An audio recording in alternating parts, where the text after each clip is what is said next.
By the end of this video, you will have tools for how to get through conflict in marriage. I feel like at the beginning of our marriage, it was just like so hard for me to wrap my mind around taking time because I just wanted to like because we almost felt like that was a failure. You're acting crazy. You need to go on a walk. This is probably what I think is the leading reason that conflicts become more exacerbated than they need to be. There's a lot to be said about conflict resolution, but I have a theory, and I think I could say theory, that most conflict in marriage can be avoided by not getting into it in the first place. Okay, what do you mean by that? Like holding your tongue or? No, I don't mean like avoiding conflict. I don't mean conflict avoidance. I don't mean like pretending it doesn't exist.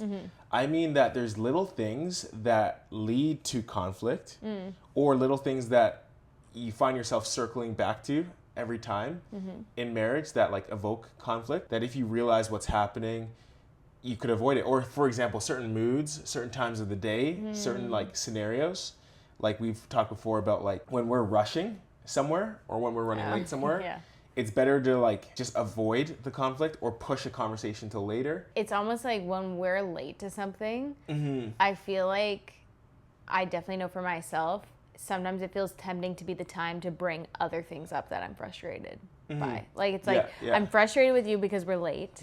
So right now I'm also going to say, oh, you always leave the blender out, or you always do this, and just like pile them on top for some reason. And so you're saying like, take note of those moments and don't stir up more conflict that needs to happen. And just so you guys know, the blender thing is a real example. I do that often. I didn't mean to share. I didn't mean to fully expose No. Like, I need to be exposed. Because it's a bad habit, I need to be exposed. And he just leaves the blender like he doesn't clean it after he uses it. That's what. We should resolve this conflict right now. No, I just wanted to explain because like leave the blender out. What does that mean? I will make a smoothie and then I'll like, you guys know how you like let dishes soak? Or he lets it soak. Let pots soak so that it makes it easier to clean it later. Sometimes I do that with the blender and it's not helpful because it gets all. Anyways, I hate the word crusty, but I've learned to just say, anyways, that's just the thing. So we're gonna quickly chat about a few things we do to avoid conflict not avoid conflict in marriage, but get through conflict in marriage. And I think one thing is what we alluded to before is like recognizing that timing is everything. Sometimes timing makes you more susceptible to conflict or less susceptible to conflict. For example, I know if I have a lot on my plate, or Mariah has a lot on her plate, I just know it's not the right time to bring something up, or it's not the right time to trust our emotions in that moment, because we might be operating from a place of stress, so emotions are more elevated. So I'm like, oh, instead of leaning into the conflict, if I sense that Mariah's stressed, I'm not gonna like poke at her more. I'm gonna like step back and be like, oh, maybe she just needs some time. So I think timing is everything. Rushing is another thing that we mentioned. Or if like you haven't had great sleep, or maybe you're dealing with sickness or whatever. I feel like it's not necessarily you're not at your best. Or if you haven't eaten, if you're hungry, if you've been on a long road trip, it's like you got to recognize for your relationship when the timing is best for conflict or conversation, and when it's best to maybe like take a step back and be like, is this the best time to aggravate the person or the environment more by either, because there's like two things. It's like, one is bringing up a conflict inducing topic, and two is like allowing the conflict to manifest into other things. Like it's like, say you're stressed and then I'm playing my music loud and you say, could you just turn down your music? I could go, oh no, I'm not gonna turn down my music, you put your headphones on. Or I could be like, oh, she's obviously stressed, I'm not gonna let this conflict manifest. And then there's like conflict inducing topics where I'm like, say we're talking about, I don't know, how much money we're spending on gas. That's not a conflict inducing topic for us, but it's just a random example. I'm not gonna bring up that conflict inducing topic when Mariah's stressed, for example. So it's like, you gotta recognize timing is everything. So whether it be like hunger, whether it be tiredness, whatever it is, recognize what you need, what your partner needs, and take an easy step back and say like, oh, this doesn't actually have to be resolved now. It can be resolved later in the name of the peace of the environment. The second thing is emotionally regulating yourself and processing the conflict before you step into that conversation. What does that look like? So like, I think sometimes, like, maybe you say something that offends me, or maybe you do something that annoys me, whatever. And in the heat of the moment, I can want to pull the, like, Daniel, you always do that. You know what I mean? Like, respond with my emotions because it feels good. I feel like that emotional release to, like, just get angry in the moment feels good to do. So we're always tempted to do it, but it's not the healthy way through the conflict. 100%. Instead, what's better is if I can take some space. So whether that's like going on a walk or journaling or just even taking 24 hours just to be like, okay, is this as big of a deal as it felt like in the moment or not? And just process through the conflict. That's really good. I think that's definitely helpful. Yeah. I feel like there's been times in our marriage where you even have told me like, hey, Mariah, I think you need to go on a walk. And I've been able to like humbly just go do it. What would you say is like a bad way of saying that to someone? I think like, you're acting crazy. You need to go on a walk I think or you something. need to take some time. Yeah, but I feel like Get out of my face. Whenever you've rarely said that to me, but like if you have, it's been like I can tell you want the best for me, and you can tell that I'm not at my best. So you're like, hey, if you take some time, I think you can calm down. Yeah, that's good. And I think I think this kind of ties into the timing point that we just brought up, but like I think that more people need to recognize that sleeping, like going to sleep and then resolving it or chatting more about it in the morning is not a bad thing. Good, yeah. I know that some people will say like, oh, don't go to bed angry, but it's like sometimes that's just not realistic and helpful because sometimes you're tired trying to hash things out in bed or just before bed and your sentences aren't even threading together properly. So it's better for you to like go to sleep, get clear, allow your brain to process, and oftentimes when you wake up, you feel just even in a better like biological, like psychobiological state to be able to have the conversation in a gracious way. And I think emotional regulation and taking time to process the conflict is so important because sometimes you can see the conflict from a healthier perspective. Like there's been times where we've been in a conflict. I've gone for a run or for a walk or just taking time to process. I'm an internal processor, so it's kind of like natural for me to go like, oh, let me take some time. Like retreat almost. Yeah, that's exactly it.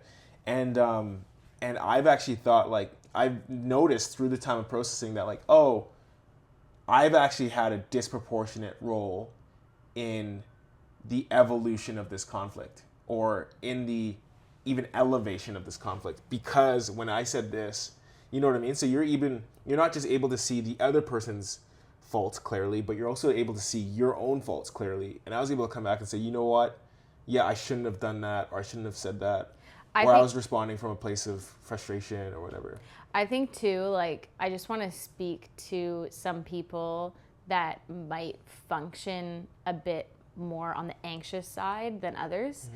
I feel like for me, when I would hear like, don't go to bed angry, like I took it so seriously and it really like fit with the way I function because like I think sometimes I can like anxiously want to resolve a conflict even though it might not be the healthiest way to. Yeah, 100%. So for me, I'm thinking, well, you're not supposed to go to bed angry, but really it's the unhealthy part of me being like, well, we need to talk about this right now. Like I can't go to bed. Like how are we gonna like leave this, you know? And so for people out there who feel that way, like it's okay. It's gonna be okay to take a breath and it's actually probably better to take that like 24 hours or 12 hours or whatever it 100%. Is.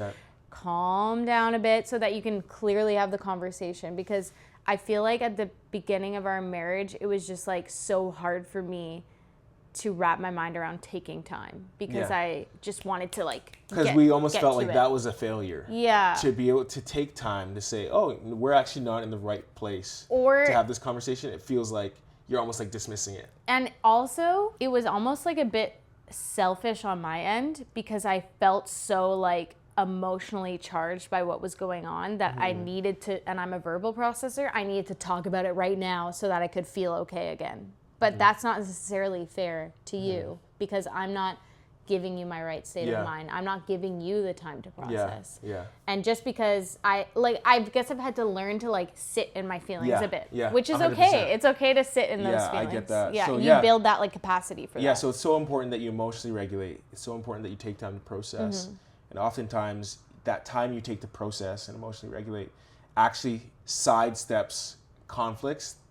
Like instead of the conflict kind of running its natural conclusion, it actually stops it from becoming a thing in general, stops it from manifesting in more significant ways. The next thing is like checking your insecurities or getting your insecurities in check. And I think that like a lot of the times we become more emotionally engaged in a conflict, or something becomes a conflict in general, is when one of our insecurities or both of our insecurities are hit. Or flaring up. Oh, you feel like I don't work hard enough, or you feel like I don't do enough for or you know what I mean? Yeah. Or I remember there's a thing that happened to me when I was 13 that made me feel really small. And when you said that, and again, sometimes you can articulate it in the moment, sometimes you can't, but when you said that, it almost like brought me back to that moment. And so because of that like little girl or little boy in me flared up and wanted to be more combative rather than gentle and like mature about how I'm handling the situation. I think people, like, this is probably what I think is the leading reason that conflicts become more exacerbated than they need to be. People's insecurities are hit. They don't know how to like healthily recognize that and then respond in like a productive way. So the conflict becomes more and more significant because everyone's responding almost like with their walls up, saying like, this person is making me feel insecure. And so I'm going to make them feel insecure. And then the other person feels insecure. And it's two insecure people as opposed to two healthy people responding to the conflict. I think that oftentimes we simplistically say the opposite of health is unhealth. But I think actually in the context of conflict, there could be a case made that the opposite of health is insecurity. Because like the healthiest relationships are ones that lead to security. You feel secure. They're fully secure. Yeah, together you feel secure. You make each other feel secure. Yeah. And I think insecurity is the enemy to healthy conflict resolution. When you don't feel secure in your relationship or secure in yourself, it leads to these like conflicts and these unhealthy conversations that don't actually work towards health. They just work towards more unhealth. And people almost like making a case, putting their wall up, self-protecting, instead of saying like, how are we protecting what we're building together as a unit? It's like, how am I protecting myself as an individual unit? I feel like insecurity like writes these narratives in your head that aren't real. 100%. About the other person, about what they think of you, about yourself. Yeah. And if you are just so in your head believing those narratives, like your conflict skills are going to be you're not going to be able to get through that conflict because you're believing lies. You're not even be able to look at the truth. Yeah. I think a good question for someone to ask themselves in the face of conflict, especially when you're trying to like determine how much your insecurities are playing into it, is like, what story am I telling myself? Am I telling myself the story that, oh, my wife doesn't think I'm capable, or my husband doesn't think I'm effective as a parent or as a wife? And I think that you need to ask the next question of like, where does this story come from? Does it come from truth or come from like a mistruth or untruth or a falsehood? Whatever word for lack non-true you want to use. And I think that like oftentimes series of questions is probably like a third or fourth question that you can ask to even dig deeper. But when you ask yourself those questions, you're able to say like, am I actually telling myself lies about the person I'm with in light of this conflict, or about myself? Or am I telling myself things that are productive? Are my insecurities in this moment coming from like what I truly think my spouse thinks about me? Or are my like insecurities coming from this like story I'm telling myself based on like past hurt or trauma or something that I believe to be true that isn't actually true? Yeah, that's good. The fourth thing is, don't underestimate how much fun and laughter can just diffuse conflicts. Yeah, that's really good. There's been so many times where I am taking things way too seriously and I'm just angry, and Daniel pokes fun at me a little bit and I'm able to just laugh it off, and then my mood totally changes and the conflict's pretty much gone. Or sometimes like, this is a hack we actually learned from someone else. Like, we will blame like imaginary things. Like we'll say like, oh, it was our son, it was because of him. Yeah. Like in a joking way. Like, don't worry, our son's not going to grow up with like a baby. He doesn't know what's 7 months old. Once he starts understanding, we won't blame things on him. But for now, he's the perfect person to blame everything But I on. think one of our biggest strengths, one of our biggest weapons in our marriage is that we like laughing together and we like making fun of things. And I think that has avoided a lot of conflict because there's a lot of things that you can get into conflict about in relationships that actually aren't that serious. Yeah, and I feel like what helps in our specific relationship is Daniel is just naturally so lighthearted. Like, I feel like you're so easygoing. You're so like yes, you have this side. He also has a side of him that's very, very intense that a lot of people see. But you have this like lightness to you, where I can be a lot more like uptight naturally, or just like wound tight or stressed, I guess. And so it's been like nice being married to you because I feel like that side of me has been exposed more to be like, it's not that serious, like relax. And you do it in a way that's not like, you're always so like grumpy or whatever. You don't like put me down. Instead you like make me laugh. I don't say chill out. Yeah, can you calm down? Can you take it down a couple notches? What not to say. So he doesn't do that. Instead you just make me laugh, or you'll be like, "Are you a bit tired or something?" Or like just like I don't know. Don't say to your wife, guys, "You look tired." Oh my God. You can lead with the question potentially. Don't say to anyone you look tired. Okay? Wife or not. People just think, I don't know, I'm just trying to level with you. No. I don't know what people think, but that's not a helpful question to ask ever. Anyways, guys, we want to set people up for success in relationships. This video had a lot to do with marriage and what it looks like to navigate and even get through conflict in marriage. Part of why we started our YouTube channel is to have the conversations that we wish we could have listened in on. I think that sometimes the best advice for relationships are gatekept. So we want to do the opposite of that. We want to make sure people are invited into our mind in the most candid conversations that we can have. So if these videos have helped you at all, make sure to share it with someone. If this video specifically served you, make sure to like or comment. And if you liked this video, we do have other videos on conflict as well, so make sure to watch this video next. If you haven't already, make sure to like and subscribe, and we will talk to you next week.